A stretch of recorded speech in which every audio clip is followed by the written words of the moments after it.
საღამო მშვიდობის თბილისის დროით ზუსტად 7 საათი ეთერში აპოსტების მთავარი საინფორმაციო გამოშვება. მე ანა აშურდია ვარ ახალბებში ნახავთ. ევროპული პოლიტიკური გაერთიანების სამიტი ერევანში და საქართველოს პრემიერ-მინისტრის გზავნილები. რა საკითხებზე იმსჯელეს მსოფლიო ლიდერებმა სამიტზე? პირდაპირ ჩართვა რამდენიმე წუთში. უსამართლო თავდასხმების სამშვიდობო პროცესის საბოტაჟი და ორმაგი სტანდარტები. აზერბაიჯანის პრეზიდენტი ევროპულ ინსტიტუტებს მწვავედ აკრიტიკებს. რას პასუხობს ევროპარლამენტის პრეზიდენტი ილჰამ ალიევს და როგორია შეფასებები თბილისში. საქართველოს ცენტრალური როლი შუა დერეფანში თავისუფალი საინვესტიციო გარემო, ეკონომიკური გახსნილობა და ხელისუფლების სწორი პოლიტიკა. როგორი აზიის განვითარების ბანკის შეფასებები საქართველოს შესახებ გიყვებით რამდენიმე წუთში. ახალი შესაძლებლობა მომავალი მეზღვაურებისთვის ფოთში ნავიგაციის 4-წლიანი საბაკალავრო პროგრამა ამოქმედდა. დეტალები მთავარ გამოშვებაში.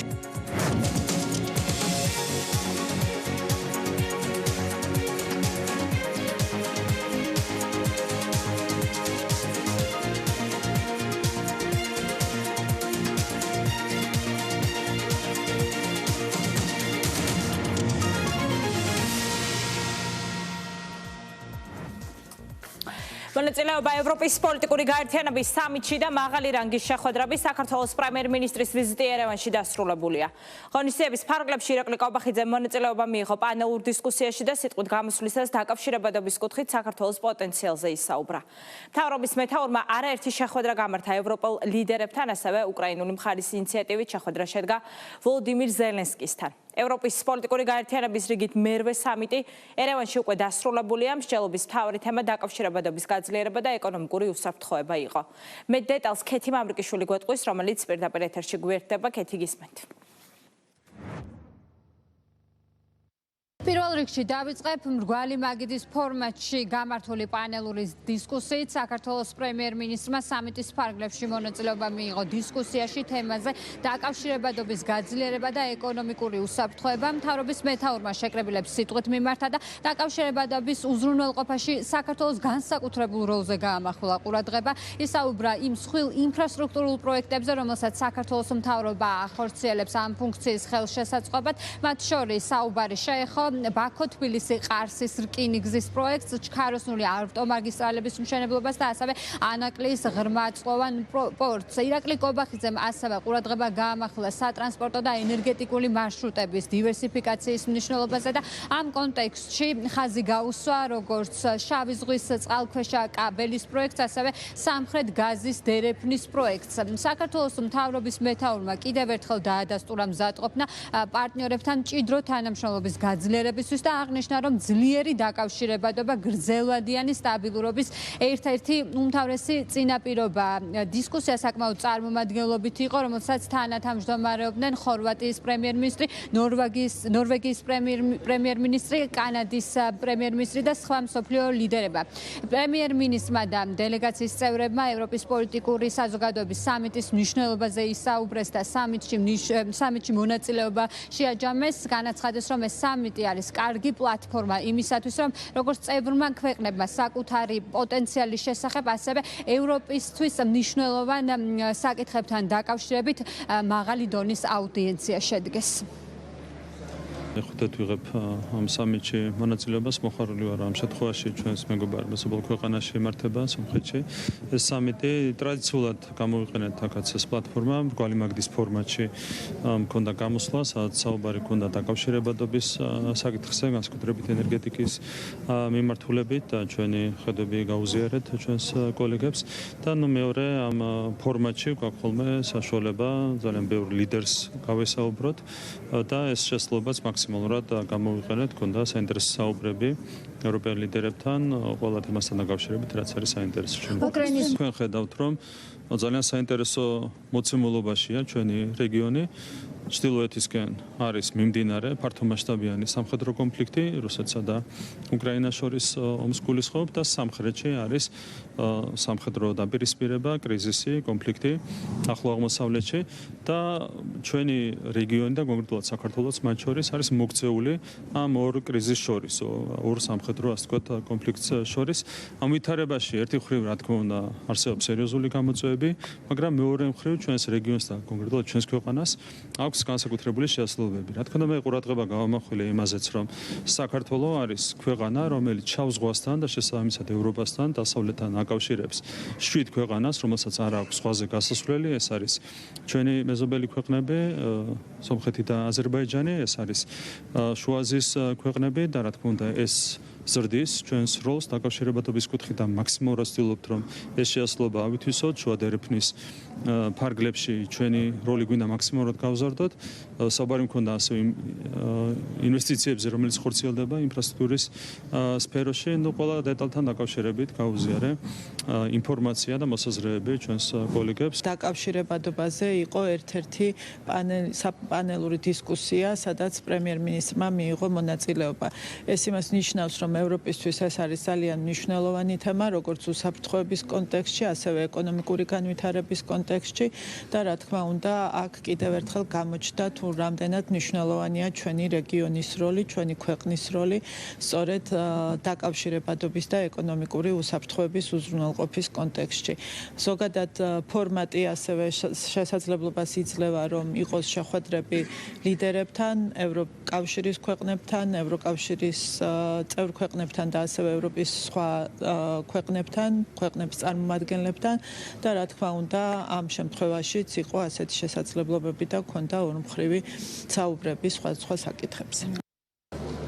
ევროპის პოლიტიკური საზოგადოების სამიტის ფარგლებში ირაკლი კობახიძე მაღალი რანგის შეხვედრებიც გამართა, მათ შორის ევროსაბჭოს გენერალურ მდივანთან ალან ბერსენსთან. შეხვედრაზე ყურადღება გამახვილდა საქართველოსა და ევროპის საბჭოს შორის არსებულ ნაყოფიერ თანამშრომლობაზე და მთავრობის მეთაურმა კიდევ ერთხელ დაადასტურა საქართველოს ხელისუფლების მზადყოფნა დიალოგისთვის, როგორც ორმხრივ, ისე მრავალმხრივ ფორმატებში. ქართულმა მხარემ ასევე შეშფოთება გამოთქვა საერთაშორისო მექანიზმების პოლიტიკურად მოტივირებული მიზნების გამოყენების მზარდ ტენდენციებზე და იმედი გამოთქვა, რომ ეს პრაქტიკა შეიცვლება. გარდა ამისა, სამიტის ფარგლებში საქართველოს პრემიერ-მინისტრს კომუნიკაცია ჰქონდა ევროპელ ლიდერებთან, მათ შორის საფრანგეთის პრეზიდენტთან ემანუელ მაკრონთან, ასევე საერთო ფოტოს გადაღების დროს მას ჰქონდა შესაძლებლობა მისალმებოდა მაგალითად ევროპარლამენტის პრეზიდენტს, ნატოს გენერალურ მდივანს და ასევე უკრაინის პრეზიდენტს ვოლოდიმირ ზელენსკის.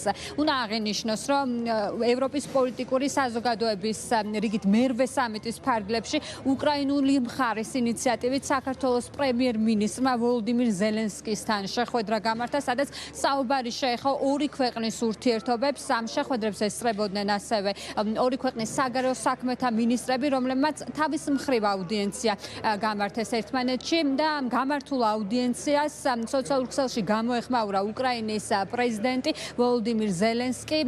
მან X-ზე დაწერა, რომ არის საკითხები, რაც ორ ქვეყანას შორის არის გადასაჭრელი და ამისათვის აუცილებელი არის დიალოგი ყველა დონეზე და განაცხადა ისიც, რომ უკრაინა ყოველთვის პატივს სცემდა და ასეც გააგრძელებს საქართველოს სუვერენიტეტს და მის ხალხს და ასევე მხარებმა მზადყოფნა გამოთქვეს, რომ ეს დიალოგი და კომუნიკაცია მომავალშიც გაგრძელდეს.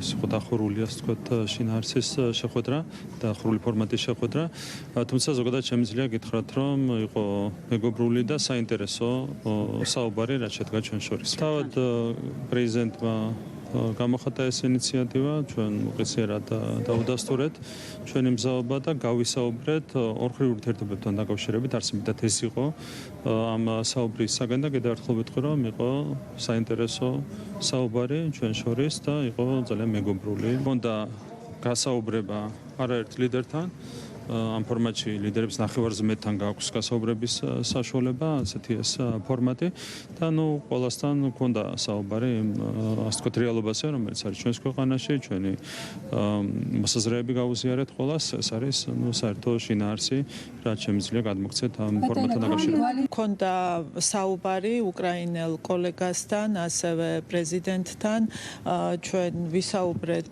ჩვენს ქვეყნებს შორის ურთიერთობებზე და იმ გამოწვევებზეც მათ შორის რაც ჩვენ შორის არის და მნიშვნელობაზე თუ რამდენად მნიშვნელოვანია რომ განმავითაროთ ორ ქვეყანას შორის თანამშრომლობა. საქართველოს აქვს მთელი ამ ხნის განმავლობაში თანმიმდევრული და მტკიცე პოზიცია, რომელიც ეხება უკრაინასთან დამოკიდებულებას. შეხვედრა წინასწარ არ ყოფილა დაგეგმილი, შეხვედრა შედგა სწორედ ამ ფორმატის ფარგლებში უკრაინული მხარის ინიციატივით და რამდენიმე წუთს გასტანა და ჩვენ მოვახერხეთ რომ იმ მნიშვნელოვან საკითხებს შევხებოდით, რაც არის ორ ქვეყანას შორის ურთიერთობებში. ევროპის პოლიტიკური საზოგადოების მერვე სამიტის ფარგლებში საქართველოს პრემიერ-მინისტრმა ნარკოტიკების წინააღმდეგ ევროპული კოალიციის მეორე შეხვედრაშიც მიიღო მონაწილეობა, სადაც სიტყვით მიმართა შეკრებილებს, მან ისაუბრა საქართველოს გამოცდილებაზე და განაცხადა, რომ გასულ წელს ქართულმა მხარემ გააძლიერა ძალისხმევა ნარკოტიკების წინააღმდეგ საბრძოლველად. ირაკლი კობახიძის განცხადებით, ქართულმა მხარემ 154 საერთაშორისო ნარკოტრაფიკის შემთხვევა გამოავლინა, რაც დადებით გავლენას მოახდენს ევროპაში ნარკოტრაფიკის დინამიკის შემცირებაზე და მთავრობის მეთაურმა მზადყოფნა გამოთქვა პარტნიორებს გაუზიაროს საკუთარი გამოცდილება და ასევე შეიმუშაოს ახალი ინიციატივები ამ მიმართულებით და საერთაშორისო ქსელებში ნარკოტრაფიკის გამოვლენის კუთხით. საქართველოს როგორც ქვეყანა მოგეხსენებათ სატრანზიტო ქვეყანაა და ბუნებრივად ვაკავშირებთ აზიას ევროპასთან. რა თქმა უნდა, ეს განსაკუთრებული გამოწვევა ნარკოტიკებით საერთაშორისო ვაჭრობის კონტექსტში. გასულ წელს გავაძლიერეთ ძალისხმევა ნარკოტიკებით ვაჭრობის წინააღმდეგ საბრძოლველად. ეს ეხება როგორც ქვეყნის შიგნით ვაჭრობას, ასევე ტრანზიტს. მხოლოდ გასულ 2025 წელს 3000-ზე მეტი ნარკოდილერი დავაკავეთ. საქართველოს მსგავსი პატარა ზომის ქვეყნისთვის ეს ძალიან დიდი რიცხვია. მანამდე ჯამში მხოლოდ 8000 პატიმარი გვყავდა ქვეყანაში. ამას იმიტომ ვამბობ, რომ წარმოდგენა შეგექმნათ მაჩვენებლების სიდიდეზე. გასულ წელს ნარკოტიკებთან დაკავშირებული დანაშაულის გამოვლენის მაჩვენებელიც გავზარდეთ 87%-ით. გამოვავლინეთ 154 საერთაშორისო ნარკოტრაფიკის შემთხვევა, რასაც რა თქმა უნდა დადებითი გავლენა ექნება ევროპაში ნარკოტრაფიკის დინამიკის კლების სახით. მაგალითად, გასულ წელს ამოვიღეთ 900 კილოგრამზე მეტი ჰეროინი. ეს უპრეცედენტოდ მაღალი მაჩვენებელია საქართველოსთვის. ერთ-ერთი მთავარი გამოწვევა ონლაინ გაყიდვები. ამჟამად ამ პრობლემასთან გამკლავება ჩვენი მთავარი ამოცანაა. მზადვართ ყველა თქვენგანთან ინტენსიურად ვითანამშრომლოთ, გაგიზიაროთ ჩვენი გამოცდილება და ვისწავლოთ თქვენგან, როგორ უმკლავდებით ამ პრობლემას. მზადვართ საერთო ინიციატივები შევიმუშაოთ ამ მიმართულებით და საერთაშორისო ქსელებში ნარკოტრაფიკის სქემები გამოვავლინოთ. ევროპის პოლიტიკური საზოგადოების რიგით მერვე სამიტს ერევანმა უმასპინძლა, რომელიც უკვე დასრულებულია 48 ქვეყნის ლიდერი დაესწრო სამიტს და სამიტის ფარგლებში როგორც ევროკავშირის წევრი ქვეყნის, ასევე არაწევრი ქვეყნების ლიდერებმა ისაუბრეს იმაზე, თუ როგორ უნდა გაძლიერდეს ევროპა, როგორ უნდა დაიცვას საკუთარი უსაფრთხოება და როგორ უნდა შეინარჩუნოს და გაზარდოს ენერგოდამოუკიდებლობა, რა ალტერნატიული მარშრუტები არსებობს იმისათვის, რომ ენერგოუსაფრთხოების კუთხით ევროპა კიდევ უფრო გაძლიერდეს.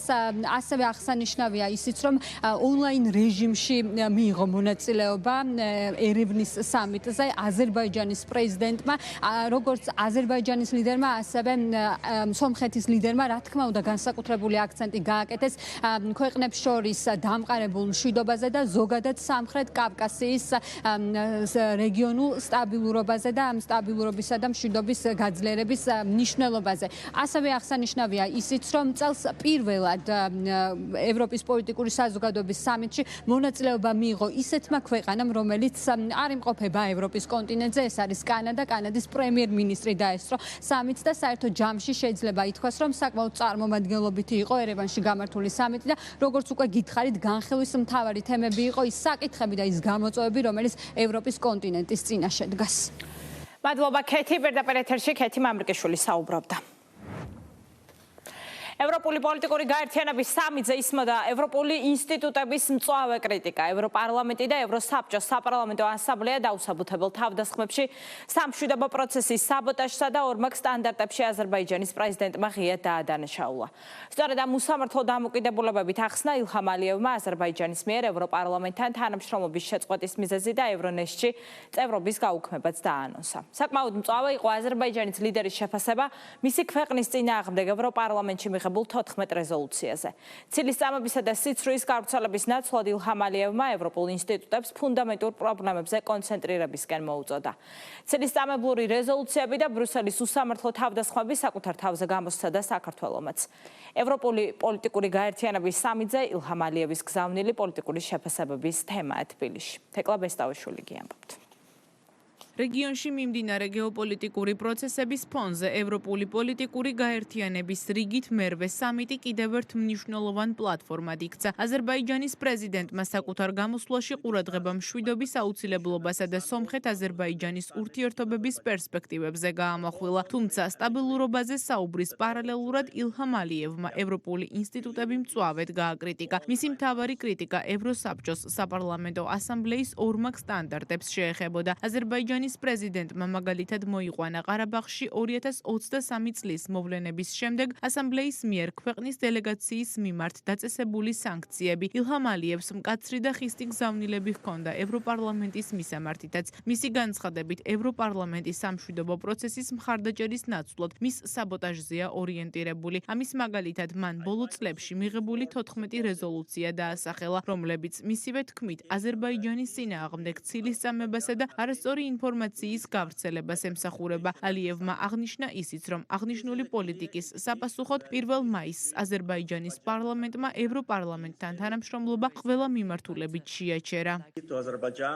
სურს მადლობა გადავუხადო ევროკომისიას სომხეთ-აზერბაიჯანის სამშვიდობო პროცესთან დაკავშირებით მისი პოზიციისთვის, თუმცა ყველა ევროპული ინსტიტუტი ერთნაირ მიდგომას არ ავნეს. მათ შორისაა ევროპარლამენტი და ევროსაბჭოს საპარლამენტო ასამბლეა. აზერბაიჯანი ევროსაბჭოს წევრია 2001 წლის იანვრიდან. სხვათა შორის იმ პერიოდში თავადაც აქტიურად მონაწილეობდი ევროსაბჭოს საპარლამენტო ასამბლეის საქმიანობაში. ვიყავი აზერბაიჯანის დელეგაციის ხელმძღვანელი და პარლამენტის წევრი. 2024 წლის იანვრამდე ჩვენს დელეგაციას ევროპის საბჭოში არასოდეს შეხებია რაიმე სახის შეზღუდვა. 2023 წლის სექტემბერში აზერბაიჯანმა ყარაბაღში სეპარატიზმს დაუსვა წერტილი. ჩვენ თავად აღვასრულეთ გაეროს უშიშროების საბჭოს 1993 წელს მიღებული 4 რეზოლუცია, რომლებიც 30 წლის განმავლობაში მხოლოდ ქახალზე არსებობდა. 4 თვის შემდეგ კი ევროსაბჭოს საპარლამენტო ასამბლეამ ჩვენი დელეგაციის წინააღმდეგ სანქციები დააწესა. სამწუხაროდ ორმაგი სტანდარტები დღეს ევროსაბჭოს საპარლამენტო ასამბლეის მუშაობის ერთგვარ მეთოდად იქცა.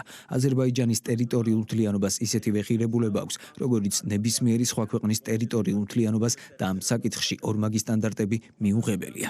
ევროპარლამენტის სამშვიდობო პროცესის მხარდაჭერის ნაცვლად მის საბოტაჟზეა ორიენტირებული. 2020 წელს ყარაბაღის მეორე ომის დასრულებიდან 6 თვის შემდეგ 2021 წლის მაისიდან 2026 წლის 30 აპრილამდე ევროპარლამენტმა აზერბაიჯანის წინააღმდეგ 14 რეზოლუცია მიიღო, რომლებიც შეურაცხმყოფელი განცხადებებით იყო სავსე. წარმოიდგინეთ 14 რეზოლუცია 5 წელიწადში. ეს უკვე ერთგვარი აკვიატებაა. ბოლო რეზოლუცია კი სულ 4 დღის წინ უშუალოდ სამიტის წინ მიიღეს.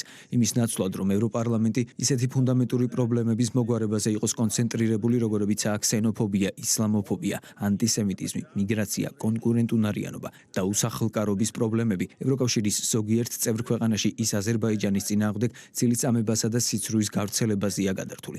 ამის მიზეზი ისაა, რომ აზერბაიჯანი საკუთარ ტერიტორიულ მთლიანობას და სუვერენიტეტს აღადგენს, ბოლოს უღებს სეპარატიზმს და სამხედრო დამნაშავეებს პასუხისგებაში აძლევს. ევროპარლამენტის ქმედებების საპასუხოდ აზერბაიჯანის პარლამენტმა 1 მაისს ოფიციალურად შეაჩერა ევროპარლამენტთან თანამშრომლობა ყველა მიმართულებით. შეაჩერა მონაწილეობა ევროკავშირი აზერბაიჯანის საპარლამენტო თანამშრომლობის კომიტეტში და ევრონესტის საპარლამენტო ასამბლეაში. ასევე მიღებულია გადაწყვეტილება წევრობის შეწყვეტის პროცედურის დაწყების შესახებ.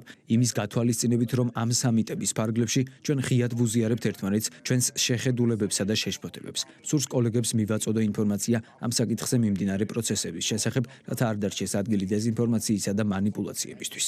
აზერბაიჯანის პრეზიდენტის კრიტიკას მალევე მოჰყვა პასუხი ევროპარლამენტის პრეზიდენტის მხრიდან. რობერტა მეცოლამ აღნიშნა, რომ აზრთა სხვადასხვაობა პოლიტიკურ პროცესებში ბუნებრივია, თუმცა ეს არ ნიშნავს, რომ ინსტიტუტი საკუთარ წესებს ან პოზიციებს შეცვლის. მეცოლას თქმით, ევროპარლამენტი გააგრძელებს მუშაობას იმავე პრინციპებით, მიუხედავად იმისა, თუ როგორ შეფასდება მისი გადაწყვეტილებების სხვადასხვა მხარის მიერ. მინდა ნათლად ვუპასუხო და ხაზი გავუსვა, რომ ევროპარლამენტი არის დემოკრატიული ორგანო, რომელიც შედგება პირდაპირ არჩეული წარმომადგენლებისგან. მისი რეზოლუციები მიიღება უმრავლესობით და მიუხედავად იმისა, რომ მათი შედეგები შეიძლება ზოგიერთისთვის არასასიამოვნო იყოს, ჩვენ არასდროს შევცვლით ჩვენი მუშაობის წესს და ჩვენს მიერ დაკავებულ პოზიციებს. სახელისუფლებო გუნდში ამბობენ, რომ ილჰამ ალიევის განცხადება კიდევ ერთი დასტურია იმისა, რომ ევროპულ ბიუროკრატიაში მოქმედი ცალკეული ჯგუფები სუბიექტური პოლიტიკური ინტერესებით ხელმძღვანელობენ. მათ მიერ მიღებული უსამართლო გადაწყვეტილებები კი ხშირად სუვერენულ სახელმწიფოებში შიდა პოლიტიკურ საქმეებში ჩარევის მცდელობაა.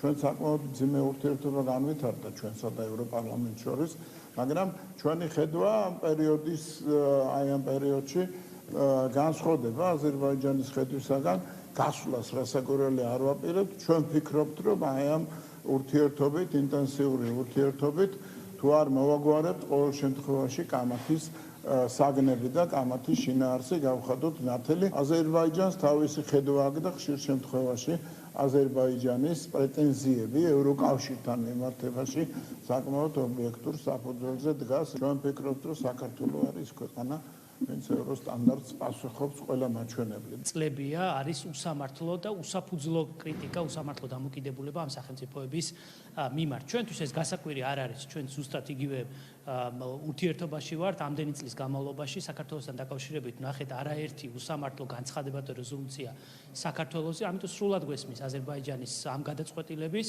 ასეა, როდესაც ჩვენ ვეძებთ მეგობრებს, ევროპარლამენტი როგორც ჩანს პირიქით ეძებს მტრებს. დღეს უკვე ყველაფერი ნათელია, თუ რეალურად ვინ არის ერთის მხრივ თანამშრომლობის მომხრე, კონსტრუქციული დიალოგის მომხრე და მაძიებელი და ვინ არის მეორე მხრიდან ამ კონსტრუქციული დიალოგის ხელის შემშლელი ევროპარლამენტის სახით. ჩემთვის ეს გასაკვირი არ არის. ევრობიუროკრატიას და ევროპარლამენტს საერთოდ უჭირთ თანამშრომლობის რეჟიმში მუშაობა. მათ შეუძლიათ მხოლოდ დირექტივების რეჟიმში მუშაობა, რასაც რა თქმა უნდა ვერც აზერბაიჯანი აიტანს და ვერც საქართველო ვერ აიტანს და ამაში გასაკვირი არაფერი არ არის, რომ მათზეც ასეთი ზემოქმედების საშუალებების გამოყენება უნდათ. აზერბაიჯანის პრეზიდენტმა ევროპული ინსტიტუტები ევროპის პოლიტიკური გაერთიანების სამიტზე ვიდეო მიმართვისას გააკრიტიკა და ისინი ორმაგ სტანდარტებში ცილისწამებასა და სამშვიდობო პროცესის საბოტაჟში დაადანაშაულა. სწორედ ამ მიზეზით აზერბაიჯანმა ევროპარლამენტთან თანამშრომლობა შეწყვიტა და ევრონესტში წევრობის გაუქმება დააანონსა. ევროპული ინსტიტუტებისა და ევრობიუროკრატების უსამართლო მიდგომების ლუსტრაცია საქართველოს წინააღმდეგ ევროკომისიის ვიცე-პრეზიდენტის მორიგი გზავნილიც. ევროპული პოლიტიკური გაერთიანების სამიტის გახსნამდე კაია კალასმა ისევ საქართველოს გააკრიტიკა. ევროკომისიის ვიცე-პრეზიდენტი ხელისუფლებას ევროპული კურსის საწინააღმდეგო ნაბიჯებს შეადანაშაულებს, თუმცა ბრალდებას არც ამჯერად ახლავს კონკრეტული მტკიცებულება. ერთადერთ არგუმენტად კაია კალასმა გამჭვირვალობის შესახებ კანონი დაასახელა, რომელიც ხელისუფლებამ სუვერენიტეტის დაცვისა და გარეჩარავების პრევენციის მიზნით მიიღო. ევროკომისიის ვიცე-პრეზიდენტის განცხადება მორიგ უსამართლო თავდასხმად ფასდება თბილისში. საქართველოს დემოკრატიის კრიტიკით გამორჩეულ ევრობიუროკრატებს მმართველი გუნდის წევრებმა დემოკრატიის საფუძვლების შეახსენეს. სალომე გობრონიძე ამბობთ. სომხეთში ევროპული პოლიტიკური გაერთიანების მერვე სამიტის გახსნამდე ევროკავშირის უმაღლესმა წარმომადგენელმა მედიასთან კომუნიკაციის შესაძლებლობა ისევ ქართულ სახელმწიფოზე თავდასხმისთვის გამოიყენა. ეს კი მაშინ, როდესაც იმავე ადგილას და იმავე განცხადებაში ამავდროულად თავადვე აღიარა საქართველოს როლი ევროპა-აზიის რეგიონულ დაკავშირებადობაში. კალასმა რეალურ გეოგრაფიულ მოცემულობას და შუა დერეფანში საქართველოს შეუცვლელ ადგილს გვერდი ვერ აუარა, თუმცა ვერც ბრიუსელის ბიუროკრატიის დღევანდელ პოლიტიკურ დღესწესრიგს უღალატა და ჩვენი ქვეყანა ამჯერად ერევნიდან და ისევ არგუმენტების გარეშე გააკრიტიკა. ევროკომისარი დემოკრატიულ უკუსლაში ადანაშაულებს ქვეყანას იმის გამო, რომ სუვერენულმა საქართველომ შიდა პოლიტიკის გარე დაფინანსება შეზღუდა. ამ სამიტის ერევანში ჩატარება კიდევ ერთი გამოხატულებაა იმისა, თუ რაოდენ მნიშვნელოვანია ჩვენთვის სამხრეთ კავკასია, განსაკუთრებით ახლო აღმოსავლეთის მოვლენების ფონზე. თუ ჩვენ შევხედავთ გეოგრაფიას, ვნახავთ, რა ქვეყნებია ამ რეგიონში. რა თქმა უნდა, დღის წესრიგშია საქართველოც, რომლის ხელისუფლებაც არ დგამს ნაბიჯებს, რომლებიც შეესაბამება მათ განცხადებებს ევროკავშირში გაწევრიანების სურვილთან დაკავშირებით და არასწორი მიმართულებით მიდის. ეს ასევე გვაძლევს შეზღუდვებს მაგალითად დაფინანსების გამოყოფასთან დაკავშირებით. ყველა ამ დაუსაბუთებელ მოთხოვნაზე თბილის არგუმენტირებული პასუხი აქვს, როდესაც ევრობიუროკრატები ეროვნული მნიშვნელობის კანონებს აკრიტიკებენ და საქართველოში გამჭვირვალობას ებრძვიან, პრემიერ-მინისტრი მათ ახსენებს, რომ ბოლო წლების განმავლობაში ქვეყანაში სწორედ გარედან დაფინანსებულ ჯგუფებს, მათ შორის NGO-ებს, რევოლუციის მოწყობის ხუთი მცდელობა ჰქონდათ. რისი პრევენციისთვის და ეროვნული ინტერესების დაცვისთვისაც მიიღო ქართულმა სახელმწიფომ ქართული კანონები. საქართველო არასოდეს არის ევროკავშირის მოკავშირთან კონფლიქტის გაღრმავების ინიციატორი თბილისი ჯანსაღი დიალოგისთვის ყოველთვის მზადაა. ირაკლი კობახიძე იმედოვნებს, რომ ბრიუსელის ეს არასამართლიანი მიდგომა თანასწორ უფლებიანი დამოკიდებულებით შეიცვლება. ბოლო 4 წლის განმავლობაში საქართველოში იყო რევოლუციის მოწყობის 5 სხვადასხვა მცდელობა, თამაში იყვნენ ჩართული გარედან დაფინანსებული სუბიექტები, მათ შორის ეგრეთ წოდებული არასამთავრობო ორგანიზაციები, პარტიები, მედია საშუალებები და ასე შემდეგ.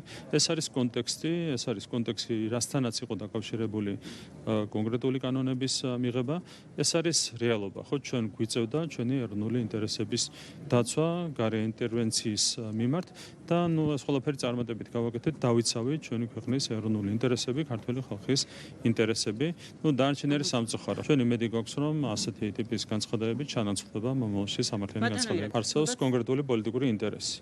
რით დაიწყო ეს ყველაფერი, არაერთხელ გვითქვამს საზოგადოებისთვის, იყო პირდაპირ თავის დროზე ომში ჩართვის მოთხოვნა, პირდაპირ გაჟღერდა ეს მოთხოვნა კონკრეტულ შეხვედრაზე და ამას მოყვა შემდეგ შანტაჟი ქართული ხალხის მიმართ, საქართველოს ხელისუფლების მიმართ, რომელიც გრძელდება მთელი ამ წლების განმავლობაში და ამ ყველაფერში ვიღაცებმა ჩართეს ევროპული ბიუროკრატიაც. ეს არის საერთო კონტექსტი, როდესაც არის უხეში პოლიტიკური ინტერესი, იქ რა თქმა უნდა არგუმენტები არ ჭრეს, იქ არის შიშველი პოლიტიკური ინტერესები და კონკრეტული ადამიანები ცდილობენ გამოიყენონ მათ შორის ევროპული ბიუროკრატია ამ ინტერესების გასატარებლად. საქართველოს მხრიდან არანაირი დაფინანსებას პრობლემა არ შექმნია. ერთი ის, რომ წესები და კანონის მიხედვით უნდა იყოს ნაბიჯები გადადგმული, ამაში უცნაური არაფერია. კანონები მიღებულია საქართველოს ინტერესებიდან გამომდინარე და თუ ვინმე საინტერესებს, თუ რა ინტერესებიდან გამომდინარე არის ესა თუ ის კანონი მიღებული, ყველას აქვს შესაძლებლობა ჩვენ არასდროს გვითქვამს დიალოგზე უარი. ევროკავშირის საგარეო საკითხებში უმაღლეს წარმომადგენელს, რომელიც საქართველოზე თავდასხმისთვის ხშირად იცლის, როგორც ჩანს, დრო ევროკავშირის წინაშე დღეს არსებული პრობლემების ობიექტურად შეფასებისთვის აღარ რჩება. ამ პოლიტიკის გამო კი კაია კალას ევროპულ სტრუქტურებში უკვე დიდი ხანია თანამდებობისთვის შეუფერებელის სახელიც კი დაერქვა. მისი გადადგომა საჯაროდ პირველმა სლოვაკეთის პრემიერ-მინისტრმა მოითხოვა, შემდეგ კი კალასის არაპროფესიონალიზმზე ევროპარლამენტის ვიცე-პრეზიდენტი ალაპარაკდა. კალასის ევროპულ ღირებულებებს აცდენილი საგარეო პოლიტიკა უკვე დიდი ხანია მხილებულია თბილისში. მართველი გუნდის განცხადებით, ბრიუსელის ღირებულებითი კრიზისი საქართველოსთან ურთიერთობებზეც აისახება, ამ ვითარებაში კი გამოსავალი ბიუროკრატიის ცვლილება. ზოგადად ორსახელოვან ორგანიზაციად ჩამოყალიბდა ერთი ხელით ცდილობენ რაღაცნაირად გამოსავალი იპოვონ ამ ურთიერთობებიდან და მეორე ხელით რეზოლუციებით და განცხადებებით ძალას არიშურებენ საქართველოს უსაფუძვლო კრიტიკასთან დაკავშირებით. ჩვენ თანხმდებით, რომ საქართველოს მნიშვნელოვანია ევროკავშირისთვის და ზოგადად საქართველოს ევროკავშირის ურთიერთობები არის მნიშვნელოვანი. ენერგეტიკის თვალსაზრისით, ვაჭრობის და ასე შემდგომ უამრავ მიმართულებით, განსაკუთრებით დღევანდელ გეოპოლიტიკურ ვითარებაში. საქართველოს ეძებს კონსტრუქციულ დიალოგს, პრაგმატულ თანამშრომლობას ევროკავშირთან, ამის სანაცვლოდ ეს რაღაც უაზრო განცხადებები, უსაფუძვლო განცხადებები ევროკავშირის ზოგიერთი წარმომადგენლის მხრიდან. ამიტომ, მოდი ჩამოყალიბდნენ ეს ადამიანები საერთოდ რა უნდათ საქართველოსთან დაკავშირებით. დადებითია ის, რომ გეოგრაფიის თვალსაზრისით სხვადასხვა მიდგომები ერთგვარ მიდგომით შეიცვალა და თვალი გაუსწორეს მსოფლიო რუკას, პოლიტიკურ რუკას მით უმეტეს, მაგრამ გაცვდა ის ფრაზა, სადაც პრაქტიკულად არასწორ, უსაგნო და თითიდან გამოწვეული მიზეზებით ცდილობენ ჩვენი ქვეყნის პოლიტიკური მდგენელის დაკნინება. Საერთოდ კალბატონი კალასი ადგას დემოკრატიის უკუსლის გზას, მაშინ როდესაც ჩვენ გვიწურებენ დემოკრატიას, თვითონვე პირდაპირ დემოკრატიის საფუძველს უგულებელს. ამაშია საქმე, როდესაც ჩვენ საუბრობთ იმ ბიუროკრატიაზე, რომელიც სამწუხაროდ არის გარედან მართული, რომელიც არის კრიტიკის საგანი მთელი ევროპის მასშტაბით. ეს არარჩეული ბიუროკრატია არ წარმოადგენს ევროპელ ხალხს და ევროპულ სახელმწიფოებს. კაია კალასის უსაფუძვლო კრიტიკისგან განსხვავებით, საქართველოს ევროპულ მისწრაფებას მიესალმება ევროკავშირის წევრი ხორვატიის პრემიერი, რომელიც აცხადებს, რომ ქვეყნის შიგნით გადაწყვეტილებებს მთავრობა და ხალხი იღებს. ის კი ამ გადაწყვეტილებების მხარდამჭერია. საქართველოს და ხორვატიას წლების განმავლობაში კარგი თანამშრომლობა აკავშირებთ. ჩვენ მხარს ვუჭერთ საქართველოს ევროპულ მისწრაფებას. ეს ცხადია, მანამდეც მithქვავს. მე მჯერა, როდესაც საქართველოს მთავრობა და ხალხი გადაწყვეტს, რომ ევროპა არის მათი მთავარი მიზანი და მოთხოვნებიც შესრულებული იქნება, პროცესი გადაიტვირთება. ბრიუსელში დღეს არსებული დამოკიდებულებების ფონზე საქართველოს ხელისუფლება აპირებს უსამართლობას სიმართლით ებრძოლოს. გააგრძელოს გზა ევროკავშირისკენ, გაგრძელდება ასოცირების ხელშეკრულებით ნაკისრი ვალდებულებების შესრულება და აქტიური მუშაობა საერთაშორისო საუკეთესო პრაქტიკის გათვალისწინებით ქართული კანონების უფრო ეფექტურად გარდაქმნისთვის. ოფიციალური თბილისი იტოვებს იმედს, რომ საქართველო 2030 წელს უკვე გაჯანსაღებული ევროპული სივრცის ნაწილი გახდება. საქართველოს პროგრესს და ეკონომიკურ წინსვლას აღიარებს გავლენიანი საერთაშორისო ფინანსური ორგანიზაცია. აზიის განვითარების ბანკის წარმომადგენლობა ჩვენი ქვეყნის მზარდ ეკონომიკურ მაჩვენებლებს ხელისუფლების გონივრულ პოლიტიკას უკავშირებს. ADB-ის წარმომადგენლობის დირექტორი Business Insider-თან ვრცელ ინტერვიუში საქართველოში არსებულ თავისუფალ საინვესტიციო გარემოზე, ეკონომიკურ გახსნილობაზე, ეროვნული ბანკის წარმატებულ მონეტარულ პოლიტიკასა და შუა დერეფანში საქართველოს მნიშვნელოვან როლზე საუბრობს. ლესლი ბიარმან ლამი ხაზს უსვამს იმას, რომ რეგიონული გამოწვევების ფონზე საქართველოს გლობალური შოკების მიმართ მდგრადობას ინარჩუნებს. აზიის განვითარების ბანკის პოზიტიური შეფასებები ჩვენი ქვეყნის შესახებ დღეს საქართველოს ფინანსთა მინისტრმა სამარყანდში აზიის განვითარების ბანკის ყოველწლიური შეხვედრის ფარგლებშიც მოისმინა. ნუცა კოროშინაძე კი ამბობს. ძალიან გვეხარია, რომ ავტორიტეტული საერთაშორისო საფინანსო ინსტიტუტების დადებითად აფასებენ ეკონომიკურ პოლიტიკას საქართველოში. მთავრობის სწორი ეკონომიკური პოლიტიკა და შედეგები, რომელიც საერთაშორისო ასპარეზზე აღიარებული ჩვენი ქვეყანა სალიდერო პოზიციებზეა, ეს კი ხელისუფლების ეფექტურ პოლიტიკას უკავშირდება. მთავრობის ერთ-ერთი მთავარი პრიორიტეტი მოსახლეობის ყოფის გაუმჯობესება არის, თვისაც არაერთი ნაბიჯი უკვე გადაიდგა. ხელისუფლებას ამბიციური, თუმცა რეალისტური გეგმები აქვს, მათ შორის არის ეკონომიკის მაქსიმალური ზრდა და სიღარიბის აღმოფხვრა. გუნდი არის ეფექტიანი, საერთო პოლიტიკა, მათ შორის კანონმდებლობა არის ეფექტიანი და ორიენტირებულია ეკონომიკის მაქსიმალურ ზრდაზე და ასევე ერთ-ერთი მნიშვნელოვანი ფაქტორი, კიდევ ერთხელ მინდა დავახსენო, ეს არის კორუფციის წინააღმდეგ ბრძოლა, რასაც მოაქვს კონკრეტული შედეგები. და ამ ყველაფრის საბოლოო შედეგი არის ის, რომ პირველი კვარტალი ჩვენ დავხურეთ 9.1% ეკონომიკური ზრდით, მიუხედავად იმისა, რომ მაგალითად ტურიზმის სფეროში ქონდა სერიოზული დანაკლისი ახლო აღმოსავლეთში დაწყებული კრიზისის ფონზე და ეს შემდეგ. ამ ყველაფრის მიუხედავად პირველი კვარტალი დაიხურა 9.1% ეკონომიკური ზრდით. რა თქმა უნდა, იგივე მიმართულებით უნდა გავაგრძელოთ მუშაობა, რა თქმა უნდა, ყურადღებას არ მოვაკლებთ ეკონომიკას, ყველაფერი გაკეთდება იმისათვის, რომ მაქსიმალურად გაიზარდოს ქვეყნის ეკონომიკა. ეს არის თავარი იმისათვის, რომ გაუმჯობესდეს ჩვენი მოსახლეობის სოციალური მდგომარეობა. ჯერ კიდევ 350,000 ადამიანი ჩვენს ქვეყანაში ცხოვრობს სიღარიბის ზღვარს მიღმა, ჯერ კიდევ დაბალია საშუალო ხელფასი, რომელიც დაახლოებით 2,400 ლარია. შესაბამისად, გვჭირდება ყველა მიმართულებით აქტიურად მუშაობა, იმისათვის, რომ შენარჩუნდეს ეკონომიკური ზრდის სწრაფი ტემპი და საბოლოოდ აღმოიფხვრას სიღარიბე ჩვენს ქვეყანაში. საქართველოს ეკონომიკურ პერსპექტივებსა და საინვესტიციო გარემოზე დადებითი შეფასებები დღეს პირადად მოისმინა ფინანსთა მინისტრმა, რომელიც ADB-ის 59 ყოველწლიურ შეხვედრას ესწრება. ფორუმის ფარგლებში ლაშა ხუციშვილი აზიის განვითარების ბანკის პრეზიდენტ შეხვდა. საუბარი შეეხო მრავალწლიან წარმატებულ ურთიერთობებს. ფინანსთა მინისტრმა მასატო კანდას საქართველოს მაკროეკონომიკური და ფისკალური პარამეტრები, მათ შორის ეკონომიკური ზრდის მიმართულებით ქვეყნის მიერ მიღწეული პროგრესი გააცნო. აზიის განვითარების ბანკის წლიური შეხვედრების ფარგლებში შეხვედრები გაიმართა აზიის განვითარების ბანკის პრეზიდენტთან და ბანკის ხელმძღვანელ პირებთან. შეხვედრებზე საუბარი შეეხო საქართველოში არსებულ ეკონომიკურ მდგომარეობას, მაღალ ეკონომიკური ზრდის შედეგებს, ასევე იმ პროექტებს, რომელსაც ბანკი საქართველოში ახორციელებს. ამ მიმართულებით ბანკი არის ერთ-ერთი მოწინავე საფინანსო ინსტიტუტებს შორის, რომელსაც განხორციელებული აქვს 6 მილიარდამდე ინვესტიცია საქართველოში და მიმდინარე არსებული პროექტების ღირებულება $2 მილიარდ აჭარბებს.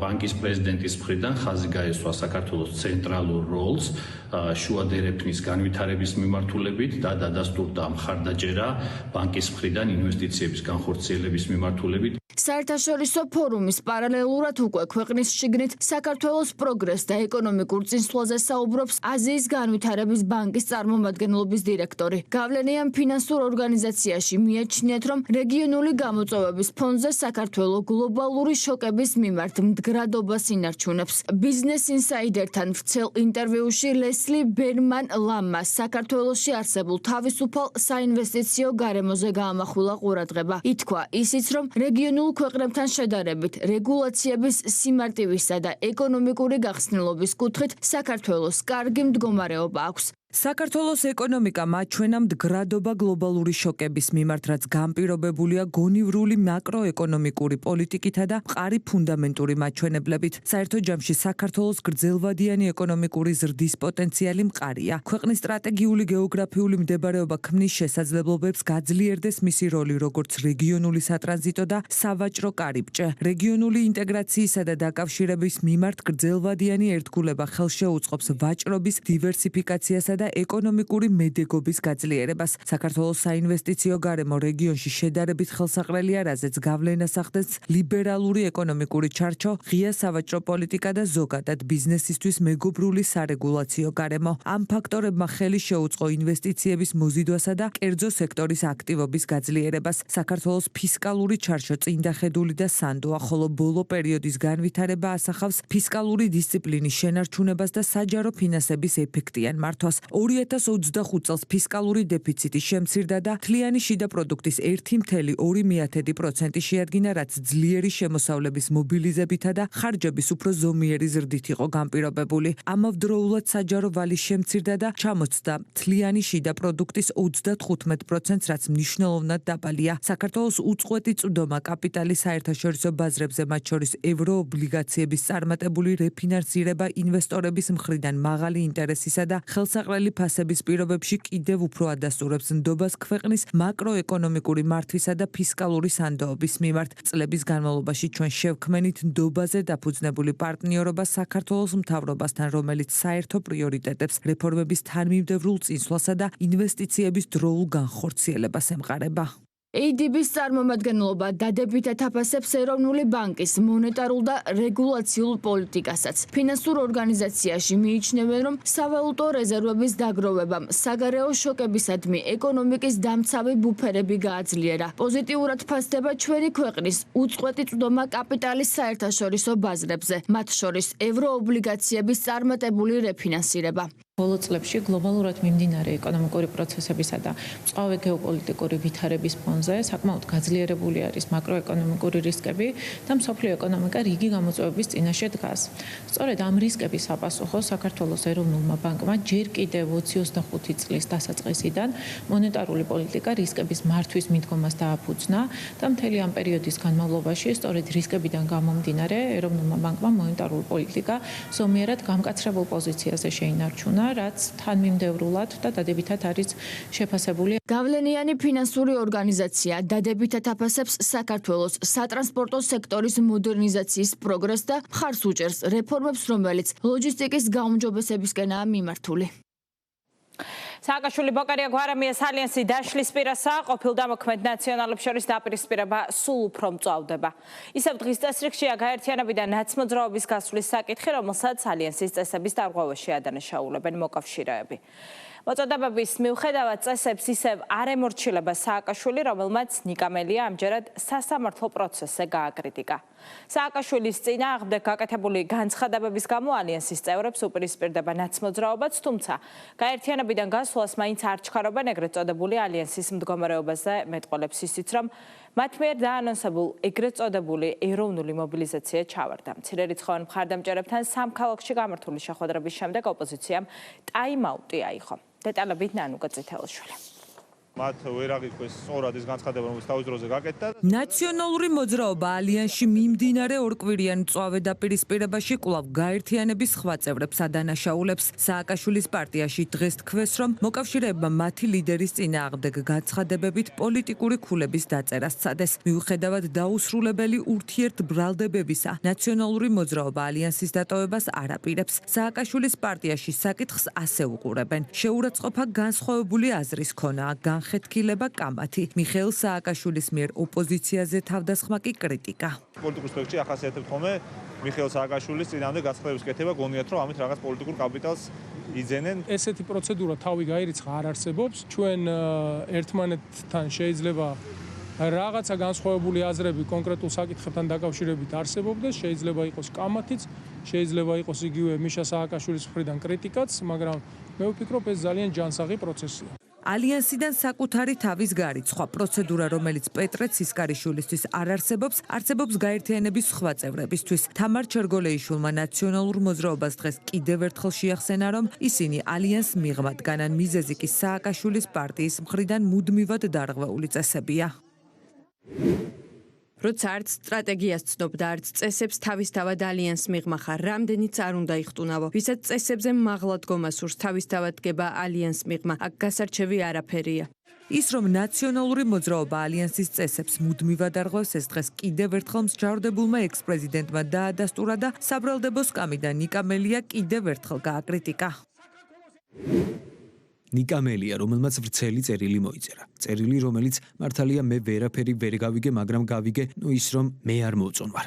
დაშლის პირას მყოფ სააკაშვილი ბოკერია გვარამიას ალიანსს მორიგ კრახს უწინასწარმეტყველებს მთავრობის მეთაური. ირაკლი კობახიძის განცხადებით ეგრეთ წოდებულ ოპოზიციას გაერთიანებას გარედან ავალებენ, თუმცა პერსონალური კონფლიქტები მათ გაერთიანების საშუალებას არ აძლევს.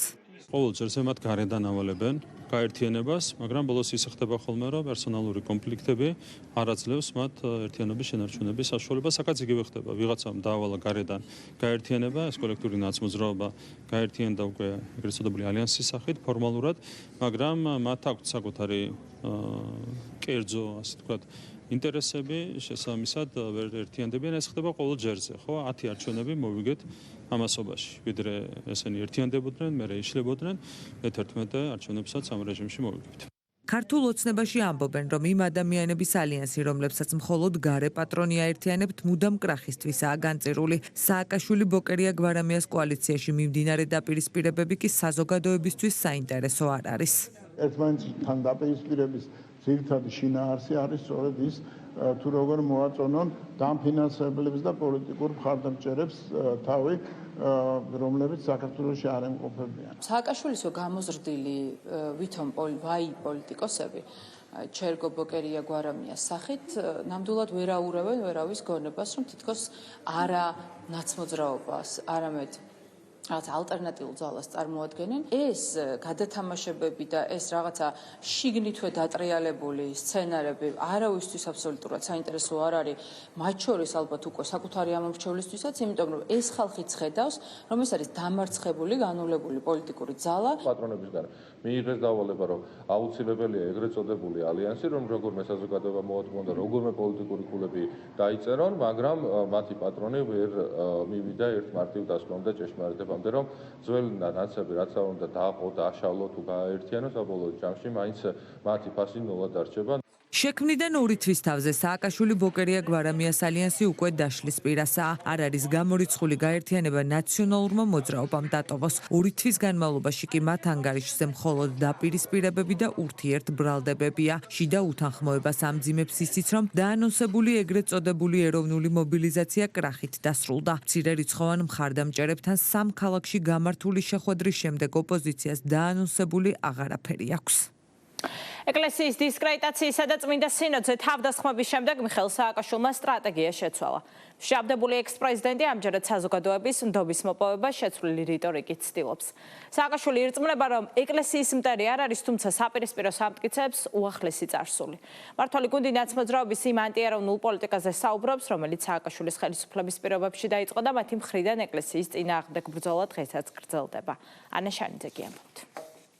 მიხეილ სააკაშვილი, რომელიც რამდენიმე დღის წინ პატრიარქის არჩევის პროცესს რუსულ სპეცოპერაციას უწოდებდა, დღეს ამტკიცებს, რომ ტაძრების მაშენებელია. მორწმუნის მანტიის მორგებით ცდილობს როგორმე წლების განმავლობაში ეროვნულ ფასეულობებზე შეტევის გამო დაკარგული ამომრჩევლის ნდობა დაიბრუნოს. არც ერთი მმართველობის პირობებში საქართველოში ეკლესია არასდროს ისე არ გაძლიერებულა, როგორც ჩემი მმართველობის დროს. 300 ეკლესია აღვადგინეთ. რატომ არ ვლაპარაკობთ ამაზე? რატომ ვაძლევთ საშუალებას, რომ გამოგვაცხადონ, როგორც ურწმუნოები და ეკლესიის მტრები? სააკაშვილამდე რელიგიური გრძნობებით მორწმუნეების გულის მოგება თინა ბოგუჩავამ გადაწყვიტა. როგორც ჩანს, ნაციონალური მოძრაობისთვის ეკლესია მართლაც პოლიტიკური ქურლების მოსაპოვებელი მოედანია, რადგან ცდილობენ საზოგადოება დაარწმუნონ, რომ სარწმუნოებასთან ერთად ტრადიციული და ეროვნული ღირებულებები მათთვის მნიშვნელოვანია. რა თქმა უნდა, ჩვენ ვიყავით ეროვნული ხელისუფლება, რომელიც იცავდა ჩვენ ტრადიციულ ღირებულებებს და ამ ველზე ჩვენი ესე ვთქვათ ყოფნა არის აბსოლუტურად ბუნებრივი და ამაზე ქონდა გაკეთებული, ამაზე გააკეთა აქცენტები მიხეილ სააკაშვილის. მედიასთან ცისკარიშვილის და სასამართლოდან სააკაშვილის მონათხრობი სრულად აცდენილია რეალობას, რომელსაც უახლოესი წარსული ინახავს. მათ შორისაა ექს-პრეზიდენტის უპატივცემულო დამოკიდებულება პატრიარქისადმი, ნაცმოძრაობის ხელისუფლების ეკლესიის შიდა საქმეებში ჩარევის მცდელობები და ავტორიტეტული ინსტიტუტის დისკრედიტაციის კამპანიები. მიდგომები მკვეთრად შეცვლილია ქართული ოცნების ხელისუფლების პირობებში. ამას პრემიერ-მინისტრი ამბობს და აცხადებს, რომ ეკლესიასა და სახელმწიფოს შორის ამჟამინდელი ურთიერთობა სეკულარიზმის პრინციპს ეფუძნება. გვახსოვს, როგორი კამპანიები წარმოებდა ამ რეჟიმის პირობებში ეკლესიის წინააღმდეგ 9 წლის განმავლობაში არ გაჩერებულა ეს კამპანია, თვითონ ურიგებდნენ სასულიერო პირებს ჯიბებს და შემდეგ თვითონ ეწევდნენ ხოლმე კამპანიას ამ ჯიბებთან დაკავშირებით. დისკრედიტაცია ეკლესიის სხვადასხვა ფორმით, რაღაცა კომპრომატებით, შანტაჟი და ეს შემდეგ. ეს ყველაფერი შეიცვალა და მიდგომები შეიცვალა და დღეს ურთიერთობა სახელმწიფოსა და ეკლესიას შორის, ხელისუფლებასა და ეკლესიას შორის ეფუძნება პრინციპებს. და მათ შორის ეს ერთ-ერთი მთავარი პრინციპი არის სეკულარიზმის პრინციპი და ჩვენ ამ სულისკვეთებით ვაპირებთ, რა თქმა უნდა, ურთიერთობის გაგრძელებას. თვისებრივად განსხვავებულია ურთიერთობების შინაარსი დღეს ხელისუფლებასა და ეკლესიას შორის და თვისებრივად განსხვავებული იყო ამისგან ურთიერთობების შინაარსი სააკაშვილის რეჟიმის პირობებში. სააკაშვილის ხელისუფლების პირობებში ეკლესიისადმი დამოკიდებულების საილუსტრაციოდ მხოლოდ 2004 წლის 12 მარტიც კმარა, როდესაც გლდანში ტაძარს ბულდოზერით გადაუარეს, ბრელს კი სასტიკად გაუსწორდნენ. სპეცოპერაციას პირადად ხელმძღვანელობდა იმდროინდელი შინაგან საქმეთა მინისტრი გიორგი ბარამიძე, რომელმაც დარბევა არ იკმარა და მედიასთან ეკლესიის შეურაცხყოფა გააგრძელა. სწორედ აღნიშნულ ფაქტებს იხსენებენ სახელმწიფო გუნდში და აცხადებენ, რომ სააკაშვილის მხრიდან რელიგიური გრძნობებით საზოგადოებრივ აზრზე მანიპულაციის მცდელობები უშედეგოა.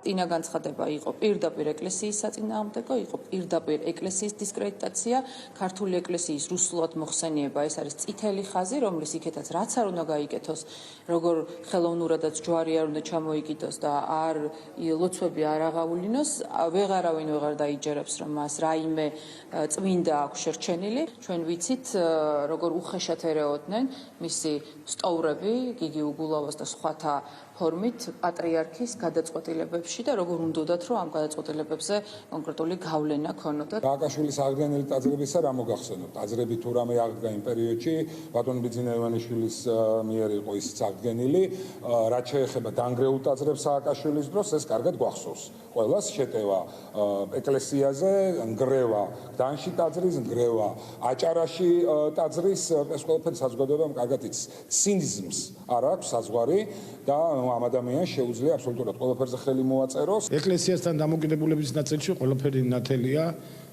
რაც ეწოლა მიდიოდა მაშინაც ეკლესიაზე და მას შემდეგ რაც ხელისუფლებაში არ არიან, ამას როგორ აგრძელებენ, ეს თვალნათლი ხდება.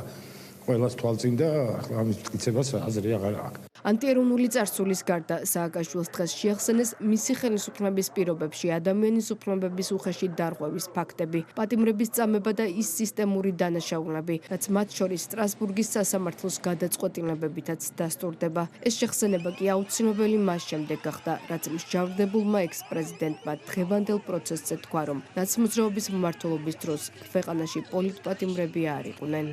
სიტყვა პატიმარს სააკაშვილი რო ახსენებს, ეს უკვე რა თქმა უნდა სირცხულია. თქვენ გახსოვთ რა ხდებოდა თავის დროზე საპატიმროებში, 25,000-მდე პატიმარი ყავდათ ციხეებში, ადამიანების წამება, იქ დეტალებში აღარ შევალ, გახსენებაც არ გვინდა ყველაფრის, ეს იყო სისტემური დანაშაული, რასაც ჩადიოდა მაშინდელი ხელისუფლება, როდესაც ამ ასეთ პირობებში სააკაშვილის სიტყვა პატიმარს ახსენებს, იქ უკვე კომენტარიც ზედმეტია. ამას რძენია ეს ყველაფერი. პატიმრების ხსენების გარდა მსჯავრდებული ექს-პრეზიდენტი თავს იმის თქმის უფლებასაც აცნობს, რომ ეკლესიის გაძლიერებაში მნიშვნელოვანი როლი აქვს, თუმცა სარწმუნოების პოლიტიკური მიზნებისთვის გამოყენების ეს მცდელობები უშედეგოა, რადგან მისი წარსული ქმედებები და აწმყოში ეკლესიის დისკრედიტაციის მცდელობები საპირისპიროს ამტკიცებს. განახდება თუ არა საბრძოლო მოქმედებები ირანსა და ამერიკის შეერთებულ შტატებს შორის ამერიკის ცენტრალურმა სარდლობამ ჰორმუზის სრუტიდან ნეიტრალური ქვეყნების გემების გაყვანის ოპერაცია დაიწყო. დონალდ ტრამპის გადაწყვეტილებას მუქარით პასუხობს ირანული მხარე და აცხადებს, რომ სპარსეთის ყურეში ნებისმიერი სახის მოქმედება ცეცხლის შეწყვეტის შეთანხმების დარღვევად იქნება აღქმული. პარალელურად აფეთქებების ხმა ისმის სრუტის მიმდებარე ტერიტორიაზე დაზიანებულია გაერთიანებული საამიროების ტანკერი. დეტალებით მარიამ რადიანი. გახდება თუ არა სამხედრო მოქმედებების განახლების მიზეზი ამერიკასა და ირანს შორის პროექტი თავისუფლება და რა წერია შტატების მიერ ოფიციალური თეირანისთვის გაგზავნილ პასუხში. ახლო აღმოსავლეთში მიმდინარე კონფლიქტი ისევ მწვავდება, მოვლენების ეპიცენტრი კი კვლავ ჰორმუზის სრუტეა. შტატების ცენტრალურმა სარდლობამ პროექტი თავისუფლებას განხორციელება დაიწყო, რაც ჰორმუზის სრუტეში ჩარჩენილი ნეიტრალური ქვეყნების გემების გამოყვანას გულისხმობს. ამერიკული სამხედრო ძალების თქმით, სპარსეთის ყურე ჰორმუზის სრუტის გავლით შტატების დროშის ქვეშ მცურავმა ორმა სავაჭრო გემმა უკვე წარმატებით დატოვა და ახლასვლას არაბეთის ზღვაში განაგრძობენ. პარალელურად ირანული მედიის საშუალებით მთელი დღის განმავლობაში ვრცელდება ინფორმაცია, რომ სრუტის მიდამოებში ძლიერი აფეთქებების ხმა ისმის. ოფიციალური თეირანი ირწმუნება, რომ თავს ამერიკულ გემს დაესხა, რომელმაც მათი გაფრთხილება არ გაითვალისწინა. ინფორმაციას რაკეტებით განხორციელებული იერიშის შესახებ არც უარყოფს, არც ადასტურებს ამერიკის ცენტრალური სარდლობა. თუმცა აცხადებს, რომ მათი არც ერთი გემი არ დაზარალებულა. ამერიკის შეერთებული შტატების საზღვაო ძალების არც ერთი გემი არ დაზარალებულა. ამერიკის შეერთებული შტატების ძალები მხარს უჭერენ პროექტ თავისუფლებას და უზრუნველყოფენ ირანის პორტებზე საზღვაო ბლოკადის განხორციელებას. ირანული მხრიდან განხორციელებული თავდასხმის შესახები უწყება არაბთა გაერთიანებული საამირო. მათი ცნობით ჰორმუზის სრუტეში აბუ-დაბის ეროვნული ნავთობის კომპანიის ტანკერს თავს კამიკაძე დრონებით დაესხნენ, თუმცა შემთხვევას მსხვერპლი არ მოჰყოლია. ირანული მხარის სამიზნე გახდა ემირატების სიახლოვეს სამხრეთ კორეული კომერციული გემიც. განგაშის სიგნალის ხმა ისმის დუბაიში. გაიცა გაფრთხილება ირანული რაკეტების მოსალოდნელი თავდასხმისა და განკარგულება მოქალაქეების თავშესაფარში განთავსების შესახებ. ამერიკასა და ირანს შორის ვითარებას ზავის პირობებში მას შემდეგ გამწვავდა, რაც დონალდ ტრამპმა პროექტი თავისუფლების დაწყება დაანონსა. ამ გადაწყვეტილების საპასუხოდ ირანის პარლამენტის ეროვნული უსაფრთხოების კომისიის ხელმძღვანელმა სოციალური ქსელის საშუალებით განცხადება გაავრცელა, სადაც აღნიშნა, რომ შტატების მიერ სრუტეში ნებისმიერი სახის ჩარევა ცეცხლის შეწყვეტის შესახებ შეთანხმების დარღვევად აღიქმება. ჰორმუზის სრუტის ახალ საზღვაო რეჟიმში ამერიკის ნებისმიერი ჩარევა ცეცხლის შეწყვეტის შეთანხმების დარღვევად ჩაითვლება. ჰორმუზის სრუტე და სპარსეთის ყურე ტრამპის ბოდვითი პოსტებით არ იმართება, არავინ დაიჯერებს დადანაშაულების თამაშის სცენარებს. პარალელურ რეჟიმში ირანი და შტატები ერთმანეთს პაკისტანის შუამავლობით ეკონტაქტებიან და ომის შეწყვეტის შესახებ პირობებს განიხილავენ. რამდენიმე დღის წინ ირანის მიერ ამერიკისთვის გაგზავნილ 14 პუნქტიან პირობებს ოფიციალურმა ვაშინგტონმა თეირანს პასუხი უკვე დაუბრუნა. მედიაში გავრცელებული ინფორმაციით ტრამპი მოთხოვნებით უკმაყოფილოა, თუმცა სავარაუდოა, რომ პასუხში უარზე ბევრად მეტი წერია, რადგან ამერიკის მიერ გაგზავნილ წერილს ირანი ამ დროისთვისაც განიხილავს და დეტალების გასაჯაროებისგან ჯერჯერობით თავს იკავებს. ამის შესახებ დღეს ირანის საგარეო საქმეთა სამინისტროს სპიკერმა ისაუბრა და ამერიკულ მხარეს უნდობლობა გამოუცხადა. ნებამომეცით ამ ეტაპზე არ განვიხილო წარმოდგენილი დეტალები, რადგან ისინი ამჟამად გადახედვის პროცესშია, თუმცა თქვენ კარგად შეგიძლიათ წარმოედგინოთ, რომ შეერთებული შტატებისთვის არ არის იოლი უარი თქვას თავის ჩვევაზე გადაჭარბებული და არაგონივრული მოთხოვნების ჩამოყალიბებაზე. შესაბამისად, ჩვენ კვლავ დგავართ ისეთი მხარის წინაშე, რომელიც მუდმივად ცვლის საკუთარ პოზიციებს და აყენებს ისეთ საკითხებს, რომლებმაც შესაძლოა ნებისმიერი დიპლომატიური პროცესის ჩაშლას შეუწყოს ხელი. რა პასუხი მოყვება ამერიკის მხრიდან ირანის ქმედებებს ჯერჯერობით უცნობია, თუმცა ისლამური რევოლუციის გუშაგთა მიერ ამერიკულ გემზე თავდასხმის შესახებ გაკეთებული განცხადების შედეგები ბაზარზე მალევე აისახა. ნავთობის ფასი კვლავ მკვეთრად გაიზარდა. აჭარის მთავრობის თავმჯდომარემ რეგიონში მიმდინარე და განხორციელებულ პროექტებთან დაკავშირებით აჭარის ავტონომიური რესპუბლიკის სხვადასხვა უწყების ხელმძღვანელ პირებთან გაცნობითი ხასიათის შეხვედრები გამართა. ზურაბ პატარაძემ რეგიონის საომავლო განვითარების ხედვებსა და პრიორიტეტებზე ისაუბრა, აღნიშნა, რომ ხელისუფლებას აქვს რესურსი მნიშვნელოვანი პროექტები რეგიონში ახალ შესაძლებლობებად გარდაქმნას. შეხვედრებს მინისტრები, მათი მოადგილეები, დეპარტამენტებისა და სტრუქტურული ერთეულების ხელმძღვანელები ესწრებოდნენ. ჩვენ გქონდა შესაძლებლობა გვეზრუნა, გვეფიქრა და გვემსჯელა ყველა იმ საკითხზე, რაც დგას დღის წესრიგში. სულ ეხლა ხანს მე მქონდა შესაძლებლობა აჭარის უმაღლეს საბჭოში წარდგენილიყავი სამოქმედო გეგმით 2026-28 წლებთან დაკავშირებით და ზუსტად ის პროექტები, რომელიც იყო დაანონსებული ჩემს მიერ, იყო მსჯელობა თუ როდის, როგორ, რა ეტაპზე იქნება ამ პროექტების ჩაბარება, განხორციელება და დამერწმუნოთ ეს არის ყველა ის პროექტები, რომელიც გახდება ჩვენი რეგიონის და ჩვენი კუთხის სავიზიტო ბარათი. ახალი შესაძლებლობა მომავალი მეზღვაურობისთვის ბათუმის სახელმწიფო საზღვაო აკადემიის ფოთის ფილიალში ნავიგაციის 4 წლიანი საბაკალავრო პროგრამა ამოქმედდა, რაც იმას ნიშნავს, რომ ბათუმის გარდა მომავალ მეზღვაურებს უკვე ფოთშიც მოამზადებენ. აკადემიაში სახელმწიფო სრული დაფინანსებით 25 კადეტი ისწავლის. დეტალებით ბორენა ონიანი. საზღვაო განათლების გაფართოება და განვითარება. ბათუმის საზღვაო აკადემიის ფოთის ფილიალში დაარსებიდან პირველად ნავიგაციის 4 წლიანი საბაკალავრო პროგრამა ამოქმედდა. ამიერიდან მომავალი მეზღვაურები ფოთშიც მოემზადებიან და საერთაშორისო სტანდარტების შესაბამის ცოდნას მიიღებენ. მიმდინარე სასწავლო წლიდან პირველ ეტაპზე ფოთი 25 სტუდენტს მიიღებს. კადეტების სრული სახელმწიფო დაფინანსებით ისწავლიან. ბავშვობიდან სურდა გავხდარიყავი მეზღვაური. რადგან ძალიან მიზიდო და სხვა და მასთან დაკავშირებული ამბები.